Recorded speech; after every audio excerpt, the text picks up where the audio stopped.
चलिए आज बात करते हैं एक ऐसी फिल्म की जिसने सिर्फ बॉक्स ऑफिस पर ही नहीं बल्कि लोगों के दिलों पर भी एक गहरी छाप छोड़ी। ये कहानी है थ्री इडियट्स की। एक ऐसी फिल्म जो हिंदुस्तान से निकलकर पूरी दुनिया के लिए एक मिसाल बन गई। कहानी की शुरुआत होती है एक सफर से। ग्रेजुएशन के कई साल बीत चुके हैं और दो दोस्त अपने उस तीसरे खोए हुए साथी को ढूंढने निकल पड़ते हैं। एक ऐसा दोस्त जिसने उनकी जिंदगी बदल दी और फिर अचानक कहीं गायब हो गया। तो सवाल ये है कि ये रेंचो था कौन और आखिर गायब क्यों हो गया?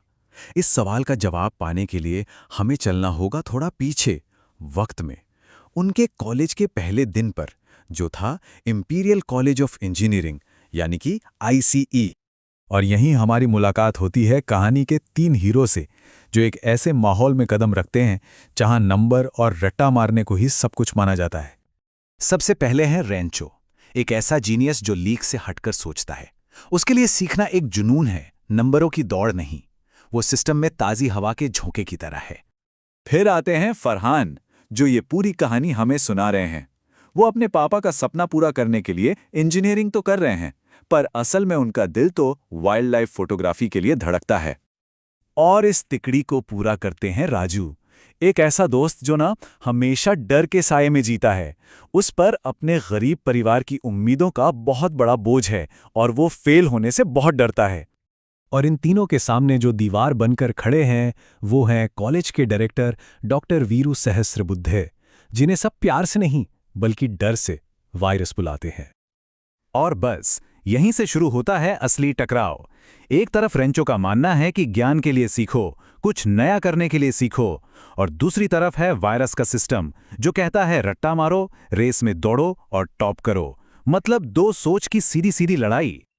और देखिए, रेंचो सिर्फ बातें नहीं करता, वो सच में बदलाव लाता है। वो क्लास में पढ़ाने के पुराने तरीकों पर खुलेआम सवाल उठाता है। वो फरहान को उसके सपने के पीछे जाने की हिम्मत देता है और राजू को अपने डर से लड़ना सिखाता है।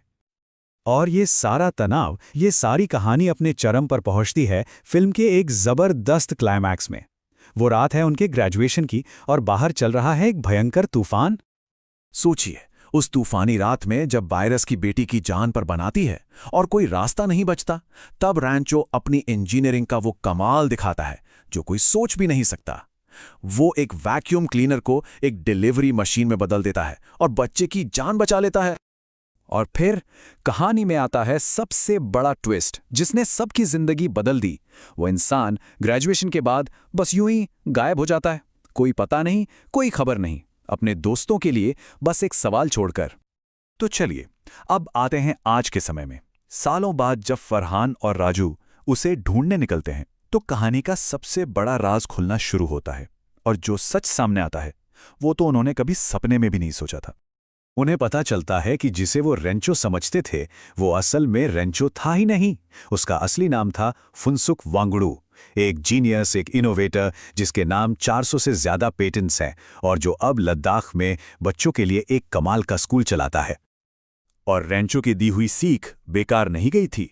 फरहान आज एक मशहूर वाइल्ड लाइफ फोटोग्राफर है और राजू वो अपने सारे डरों से आजाद होकर एक खुशहाल जिंदगी जी रहा है। मतलब रेंचो का फलसफा सच साबित हुआ था। तो ये तो थी पर्दे की कहानी, लेकिन क्या आप जानते हैं कि पर्दे के पीछे का जादू भी उतना ही दिलचस्प है? चलिए आपको बताते हैं इस फिल्म से जुड़ी कुछ मजेदार बातें। थ्री इडियट्स सिर्फ एक हिट नहीं थी, ये बॉक्स ऑफिस पर एक सुनामी थी। ये पहली हिंदी फिल्म थी जिसने 200 करोड़ का आंकड़ा पार किया। और सिर्फ भारत में ही नहीं, चीन जैसे देशों में भी इसने धूम मचा दी थी। और एक मजेदार बात बताऊं, ये जो तिकड़ी हमें पर्दे पर दिखी वो लगभग कुछ और ही होने वाली थी। फाइनल कास्टिंग से पहले कई और बड़े बड़े एक्टर्स के नाम इन रोल्स के लिए सोचे गए थे।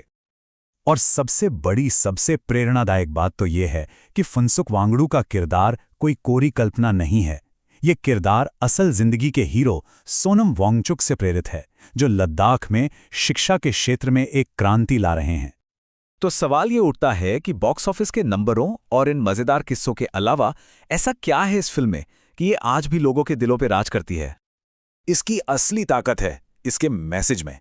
ये फिल्म सीधे सीधे हमारे एजुकेशन सिस्टम पर सवाल उठाती है। ये हमें सिखाती है कि समाज के दबाव में नहीं बल्कि अपने दिल की सुनो। और सबसे बढ़कर ये हमें सच्ची दोस्ती की ताकत दिखाती है। और इसका असर इतना गहरा था कि इसने भारत और एशिया में एजुकेशन पर एक नई बहस छेड़ दी। सिर्फ इतना ही नहीं, इसे तमिल और स्पेनिश जैसी भाषाओं में भी बनाया गया। मतलब इसका संदेश हर किसी के लिए था। और आखिर में फिल्म हमें एक बहुत ही गहरी और सीधी सी बात सिखा के जाती है, कामयाबी के पीछे मत भागो, काबिल बनो। अगर आप अपने काम में माहिर हो तो कामयाबी खुद ब खुद आपके पीछे आएगी।